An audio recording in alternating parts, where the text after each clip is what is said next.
அன்பான இதயங்கள் அனைவருக்கும் இனிமையான வணக்கம். அனைவரும் எப்படி இருக்கின்றீர்கள்? நலமாக இருக்கின்றீர்களா?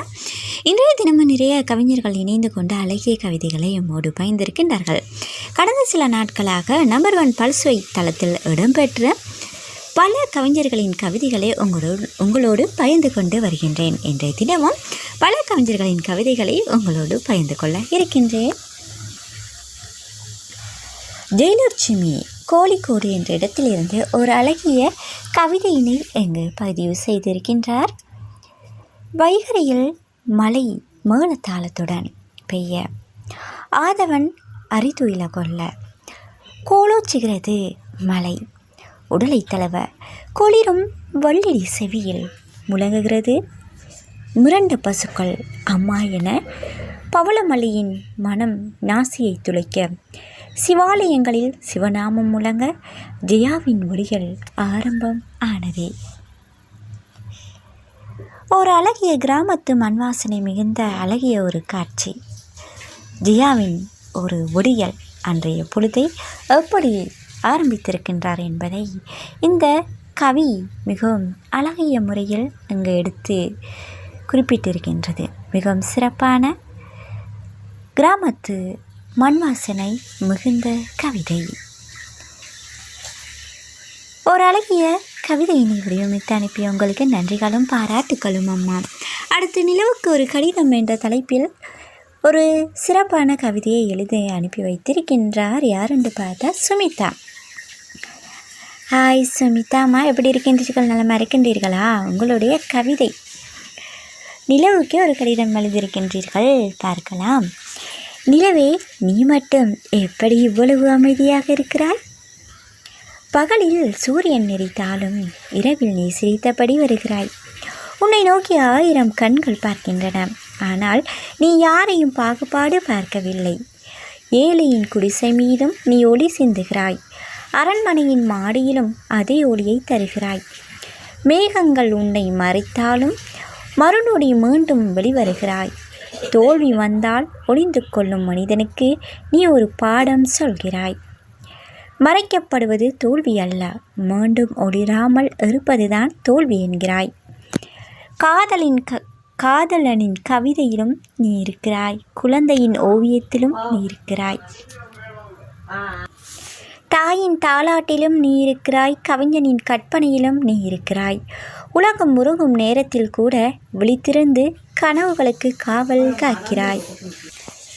நிலவே, உன்னை போல நானும் இருக்க விரும்புகிறேன், யாரையும் காயப்படுத்தாமல், எல்லோரின் இருளிலும் ஒரு சிறு ஒளியாக.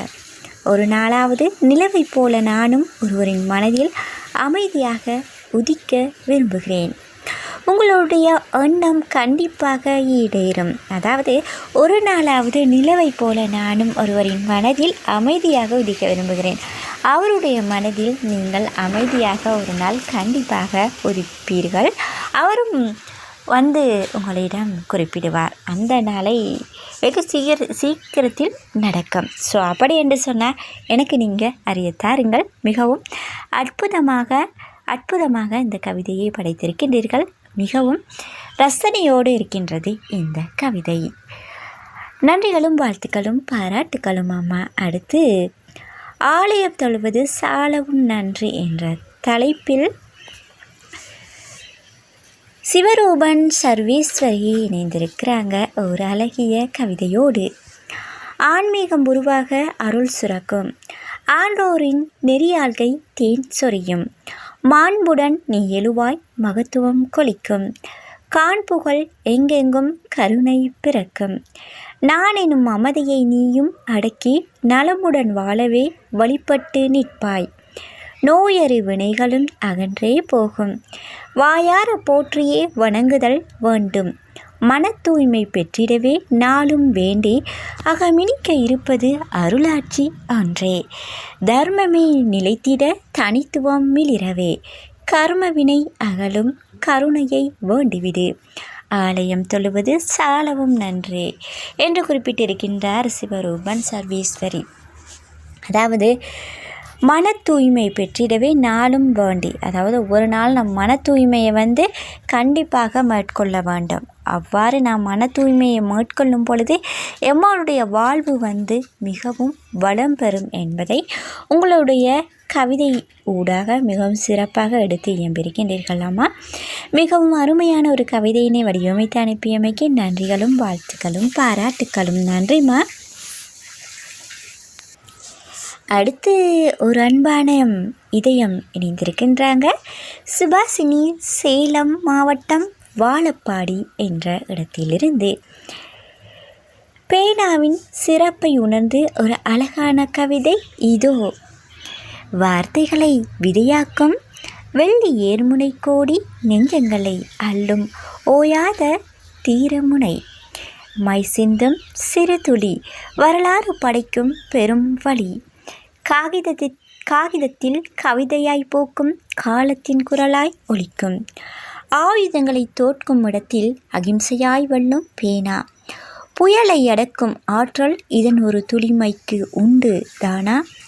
மனிதர்கள் சிந்தனை கருவூலம் எழுத்தாளனின் உயிர்த்த உலைமை மண்ணில் என்றும் நிலைத்திருக்கும் பேனாவின் ஒவ்வொரு வரி பெருமை பேனாவின் சிறப்பை மேலும் அறிய பேனாவின் பெருமை எப்போதும் ஒரு சிறப்பு தான் காகிதத்தில் எழுதும் மை கொண்டு அதன் சிறப்பை அமைகின்றது. நன்றி, வணக்கம். நான் உங்கள் அன்பு சகோதரி சம்மதி என்ற சுபாஷினி, சேலம் மாவட்டம் வாழப்பாடி என்று குறிப்பிட்டு இந்த கவிதையினை அழகாக எடுத்து எழுதி இங்கு பதிவு செய்து அனுப்பி வைத்திருக்கின்றார். சம்மதி என்ற சுபாஷினி. சம்மதி என்ற பெயர் எப்படி வந்தது அறிய மிகவும் ஆவலாக இருக்கின்றேன். கமெண்டில் பதிவு செய்க எப்படி என்று சொல்லி. உங்களுடைய கவிதை, அதாவது பேனா ஒரு சிறப்பான பொருள். அந்த பேனா எல்லோருடைய கைகளிலும் இருக்கின்றது.